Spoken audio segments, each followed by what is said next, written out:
Senhor é meu pastor, nada me faltará. Caminhar me faz em verdes pastos, guia-me mansamente a águas tranquilas. Refrigera minha alma, guia-me pelas veredas da justiça por amor de seu nome. Ainda que eu caminhasse pelo vale das sombras da morte, eu não temeria mal algum, porque tu estás comigo. A tua vara e o teu cajado me consolam. Preparas uma mesa perante mim, na presença dos meus inimigos. Unges a minha cabeça com óleo, e meu cálice transborda. Certamente que a bondade e a misericórdia me seguirão todos os dias da minha vida, e habitarei na casa do Senhor por longos dias. O Senhor é meu pastor, nada me faltará. Prece pela cura. Senhor dos mundos, excelso Criador de todas as coisas, venha a tua soberana presença nesse momento para suplicar ajuda aos que estão sofrendo por doenças do corpo ou da mente. Sabemos que as enfermidades nos favorecem momentos de reflexão e de uma aproximação maior de ti, pelos caminhos da dor e do silêncio.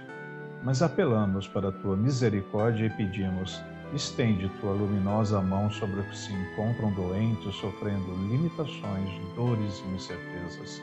Faze a fé e a confiança brotarem forte em seus corações. Alivia suas dores e dá-lhes calma e paz. Cura suas almas para que os corpos também se restabeleçam. Dá-lhes alívio, consolação e acende a luz da esperança em seus corações para que, amparados pela fé e a esperança, possam desenvolver o amor universal, porque este é o caminho da felicidade e do bem-estar, é o caminho que nos leva a ti. Que a tua paz esteja com todos nós, que assim seja.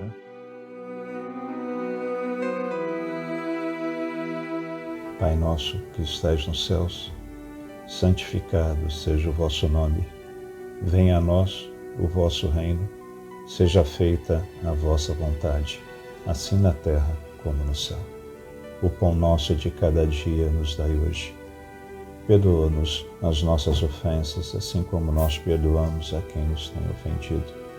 E não nos deixeis cair em tentação, mas livrai-nos do mal. Amém. Ave Maria, cheia de graça, o Senhor é convosco. Bendita sois vós entre as mulheres, bendito é o fruto do vosso ventre, Jesus. Santa Maria, Mãe de Jesus, rogai por nós, os pecadores, agora e na hora de nossa morte. Amém. Primeiramente, rendendo graças ao Pai, pedimos humildemente para que Ele possa nos potencializar, para conseguirmos elevar o nosso pensamento, a nossa frequência, para estarmos envoltos em Tua presença, Pai. Pelo decurso de Seus enviados, os Espíritos superiores, unidos e em conjunto, nos colocamos à disposição para sermos instrumentos de Tua vontade, que possamos ser úteis no estudo e aprendizado do Evangelho que hoje nos coloca. Pai, somos ainda muito pequeninos, mas desejosos de buscarmos o nosso melhoramento e nossa reforma íntima. Pela vossa misericórdia, te suplicamos auxílio para transmutarmos as pesadas energias que ainda nos prendem a este mundo de ilusão. Te pedimos forças para lutarmos contra as nossas imperfeições, humildade para enxergar os nossos erros e coragem para corrigi-los, e que aproveitemos as oportunidades que nos concede no presente para sanarmos o mal que fizemos no passado. Pela vossa bênção de nos ter possibilitado o exercício diário do Teu reino em nós, somos desejosos de nos unificar a Ti, pois já nos ensinastes que tudo está em nós e em tudo se manifesta. Assim, nesse estado de espírito, nós saudamos a Trindade Superior, Pai, Filho e Espírito Incriado, e pedimos permissão para saudar toda a força que decanta de Ti, Pai, que trabalham no amor e no desenvolvimento. Assim, pedimos força aos orixás, campos de energia de amor e atuação. Pedimos forças a Miguel Arcanjo e toda a corrente de angelicais do Senhor.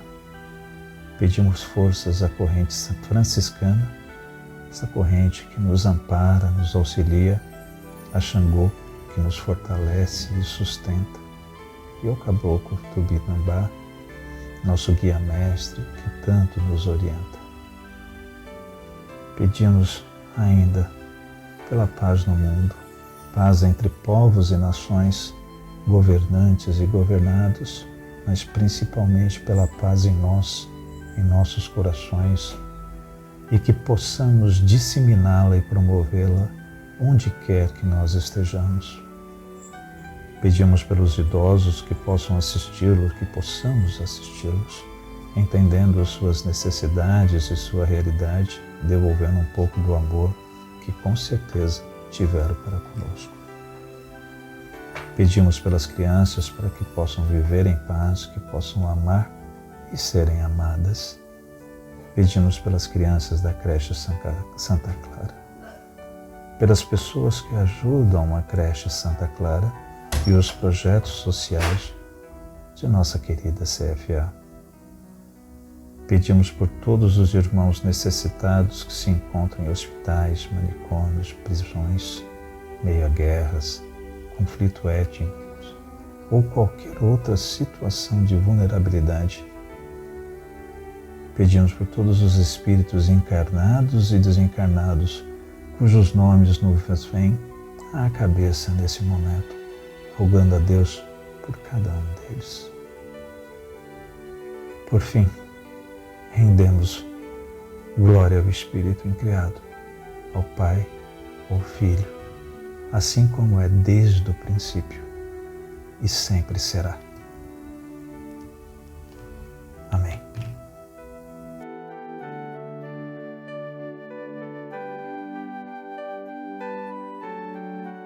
Da sabedoria do Evangelho de Torres Pastorino, a fé. Mateus, capítulo 17, versículo 19 a 21. Então, chegando seus discípulos a Jesus em particular, perguntaram: por que não podemos nós expulsá-lo? Jesus respondeu-lhes: por vossa falta de fé. Pois em verdade vos digo que, se tiverdes fé do tamanho de um grão de mostarda, direis a este monte: passa daqui para lá, e ele passará, e nada vos será impossível. Mas esse tipo não sai senão com oração e jejum. Explicação de Torres Pastorino. Marcos tem o cuidado de avisar-nos que os discípulos se dirigiram ao Mestre depois que estavam em casa, fato que Mateus assinala apenas com a expressão em particular. A pergunta revela ansiedade, porque nós não pudemos expulsá-lo. E a resposta esclarece para todos, por falta de fé. Já havia sido dito que tudo é possível ao que crê. E agora, mais uma lição nos chega com palavras e comparações repetidas das lições rabínicas, onde era frequente a expressão pequeno como grão de mostarda. E também, para significar algo muito difícil, dizia-se como transportar montanhas. A união dos dois termos, porém, é particular do Evangelho. O último versículo de Marcos dá uma pequena desculpa aos discípulos. Esse tipo de espírito só pode sair pela oração e pelo jejum. Os rabinos ensinavam que quem quer que ore sem ser atendido, ponha-se a jejuar. Explicação esotérica. Vem agora a lição sobre a fé, preciosa e esclarecedora, incisiva e categórica, de fato, uma lição. O intelecto, na meditação em contato com o eu verdadeiro e com a individualidade, em casa, indaga das razões porque não conseguiu o domínio das emoções, e a resposta é taxativa: falta de fé. A dúvida é o pior veneno para a criatura. Tiago entendeu a lição do Mestre. Peça-se com fé, sem hesitar, pois aquele que hesita é como a onda do mar impelida e agitada pelo vento. Este homem nada recebe do Senhor, pois é homem de dupla alma, instável em todos os seus caminhos. O que significa, afinal, pitis, a fé? A definição vai depender do nível evolutivo de cada um se encontre. Para compreender o sentido da palavra, vejamos. 1. As crianças, físicas na idade temporal ou intelectuais na infância do espírito, interpretam fé como acreditar. Se acredito no que alguém me diz sem pedir prova, demonstro fé na pessoa. Esta fé recebe geralmente o designativo de fé de carvoeiro ou do homem crente, que, por não saber nada, acredita em tudo o que lhe dizem, sem capacidade para raciocinar por si. É a fé do simplório, exaltada em certos círculos humanos com virtudes máximas e até como condição essencial e única para a criatura salvar-se. 2. Os que vivem mais no plano astral, no emocional, acham que a fé é um sentimento, uma emoção que se acende ou apaga, aumenta ou diminui, segundo o estado emocional da criatura.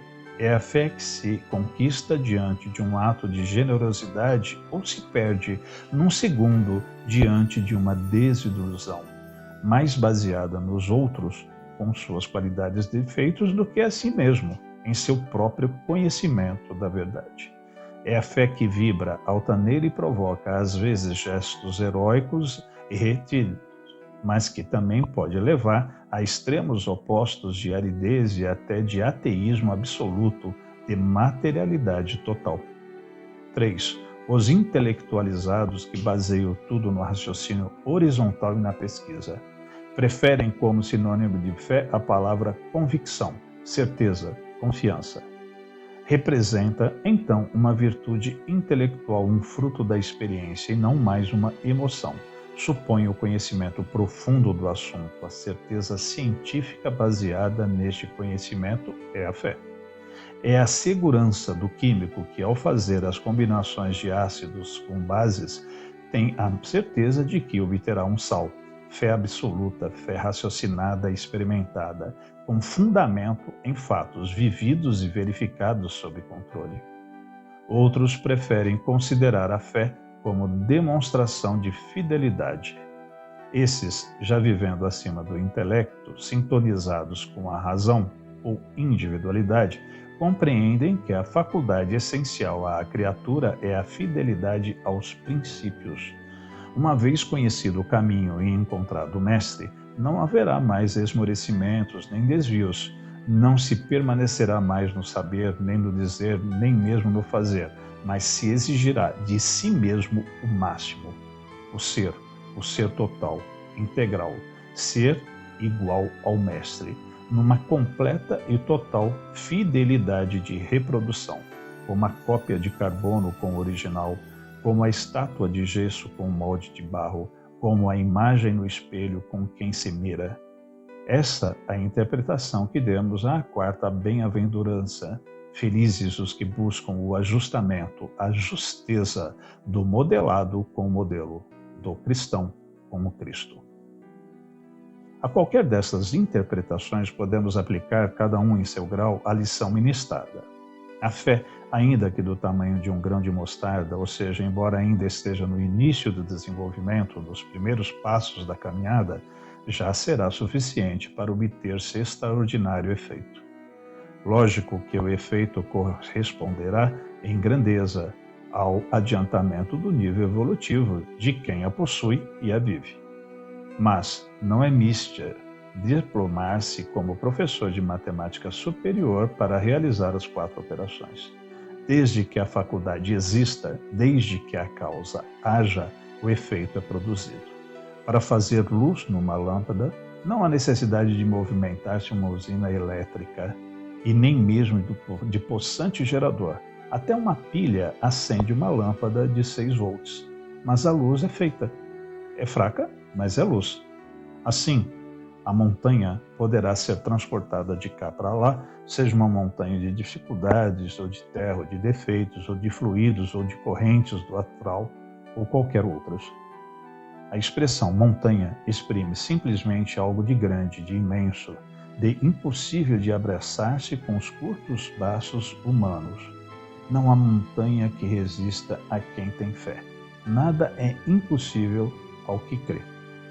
Quem meditar profundamente nesta frase encontrará a força de vencer qualquer obstáculo, quer interprete a fé como crença, ou como sentimento, ou como convicção, ou como fidelidade a modelo de Cristo.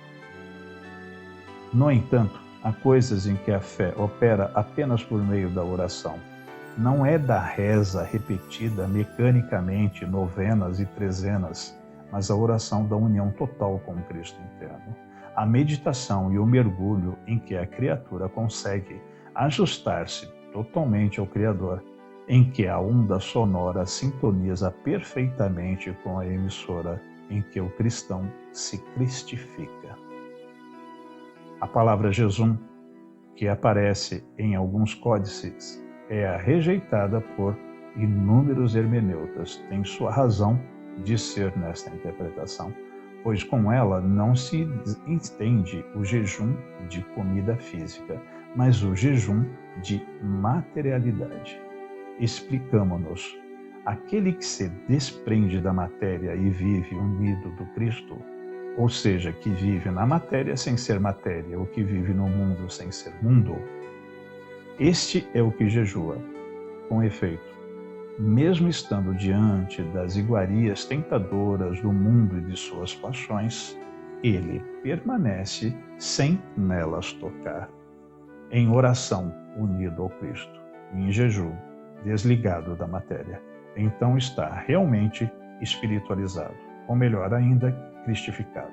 Este é o que possui o poder máximo no domínio espiritual da Terra, com largas e profundas repercussões, mesmo no domínio material, sem necessidade de buscar nem treinar poderes com exercícios exóticos.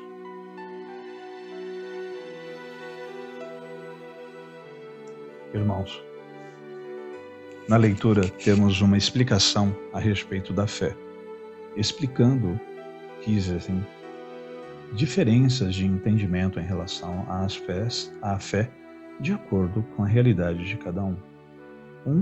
É as crianças, que são ditas tanto em questão da idade material, quanto das crianças espirituais em relação à parte espiritual, que interpretam a fé como acreditar.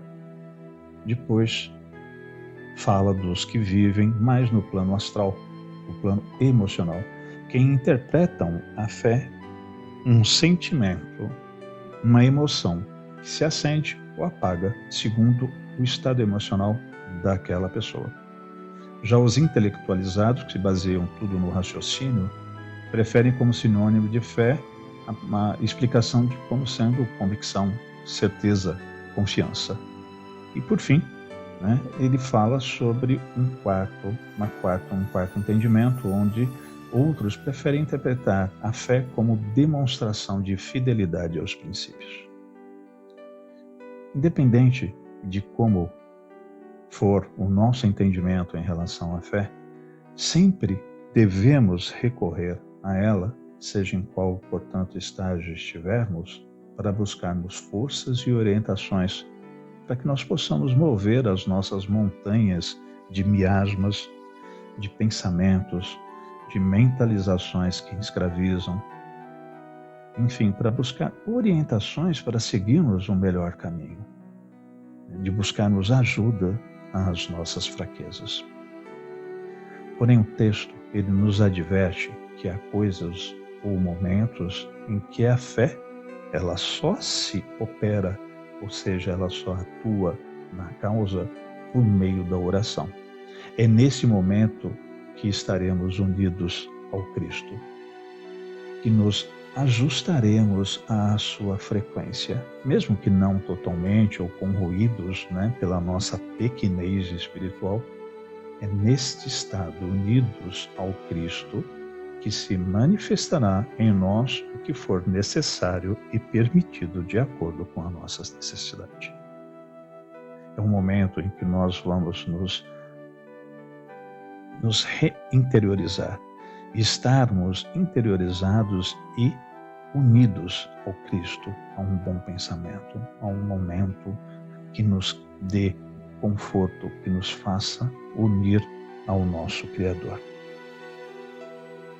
Mas atentemos que exista uma citação do texto que é bem importante a gente perceber, onde diz que a dúvida é o pior veneno para a criatura. Por que isso? Porque impede que nós fixemos o nosso modelo mental. Seria como dar uma ordem e ao mesmo tempo uma contra-ordem. Portanto, não pode ser concretizada, porque nós somos sempre o polo gerador. Somos nós que somos responsáveis pela ação, seja mental ou não. Mas, por fim, a mensagem também importante em relação a tudo isso que nós podemos trazer para o nosso dia a dia, para o nosso conforto, é que não importa o tamanho do nosso problema, da montanha que foi referenciada no texto. Se tivermos fé, estivermos unidos ao Cristo, mesmo que ainda sejamos do tamanho de um grão de mostarda, se nós tivermos fé, a solução virá de acordo com os desígnios de Deus. Graças a Deus. Senhor, fazei-me instrumento de vossa paz. Onde houver ódio, que eu leve o amor. Onde houver ofensa, que eu leve o perdão. Onde houver discórdia, que eu leve a união. Onde houver dúvida, que eu leve a fé. Onde houver erro, que eu leve a verdade. Onde houver desespero, que eu leve a esperança. Onde houver tristeza, que eu leve a alegria. Onde houver trevas, que eu leve a luz. Ó Mestre, fazei com que eu procure mais consolar que ser consolado, compreender que ser compreendido, amar que ser amado, pois é dando que se recebe, é perdoando que se é perdoado, e é morrendo que se vive para a vida eterna. Graças a Deus.